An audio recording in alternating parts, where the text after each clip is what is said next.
Lift every voice and sing till earth and heaven ring, ring with the harmonies of liberty. Let our rejoices rise high as the listening skies. Let it resound loud as the rolling sea. We sang this song when we heard the news. We did not know him personally. None of us did. But we felt it. We felt the bang as it rang when that shot pierced through the air. We heard the screams from the mother who would never see her baby walk again. We tasted the salt of the tears whose father's name would live on no more. We felt the fear of the children who once giggled down that very street.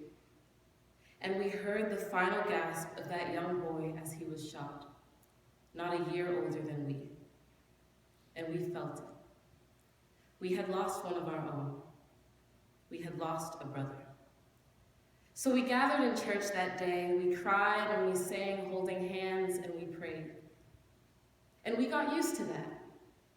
Because after him, this became the norm. Shortly afterwards, it became a trend. Brother here, son there, uncles, cousins, nephews, husbands, one down after the other. Hands up, don't shoot, bang! What have we become? Racism. R-A-C-I-S-M. Racism. Noun. Prejudice or discrimination directed against someone of a different race based on the belief that one's race is superior. 1. It didn't take me long to realize that I would be hearing this every week. The whole idea of murder seemed more real and closer to home to me than it ever had before.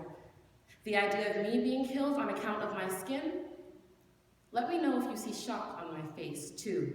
Azeel Ford, 25 years old, beaten and shot, looked suspicious. Darren Hunt, 6 shots to the back, looked suspicious. Omar Abrego, father of 3, beaten to death, looked suspicious. Tamir E. Rice, 12 years old, shot to death, looked suspicious. Tanisha Anderson, 37, slammed to the ground and killed, looked suspicious and disturbing the peace. What is peace? 3. I came to know my church very well. It seemed that every other day we were gathered in there praying. Now I can't remember if I was praying for the violence to end or asking God when the next brother would go down so I could prepare myself. Praying to God that my brothers would be safe. It got to the point where I would never let my brothers walk alone. Do not put up your hood, I would tell them. I would tense up if the police car even got within a block away from us, even if they did nothing wrong.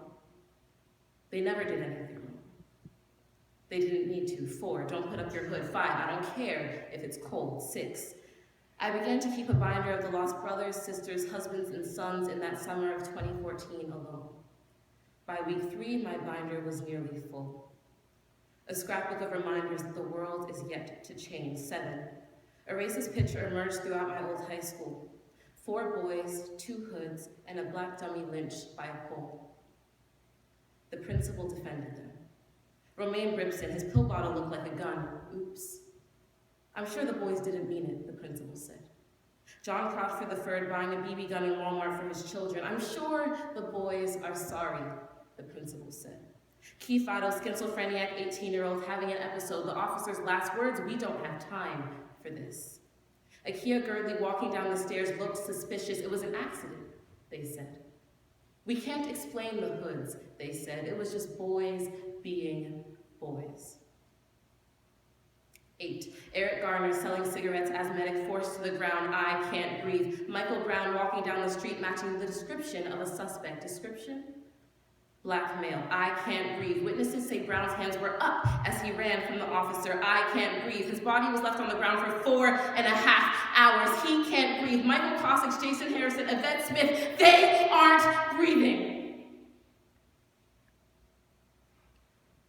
9, I speak out for minority rights at the convention. 10, an old man brings along his flag. 11, he calls me up.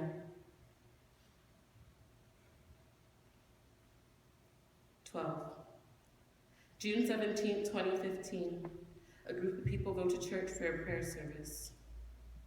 9 never returned home. 13, the shooter regrets nothing. 14. My binder was full and I felt sick.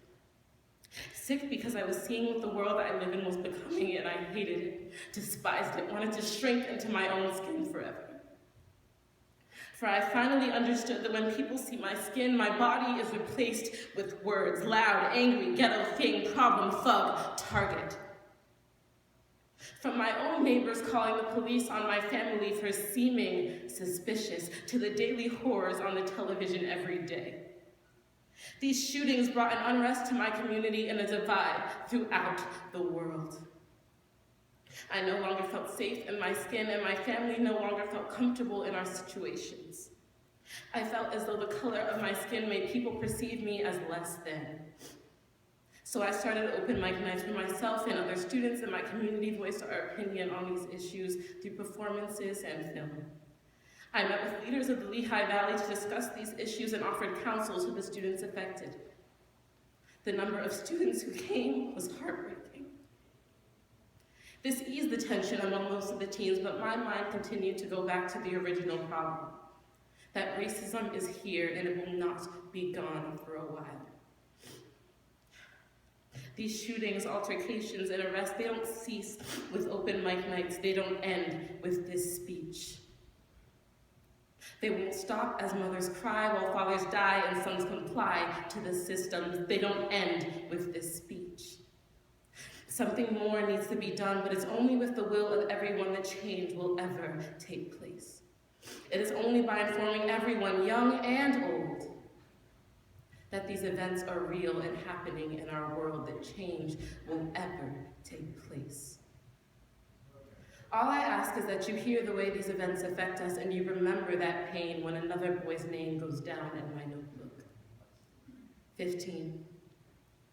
15 seconds is the average amount of time after a victim raises their hands in surrender before they will be shot and killed.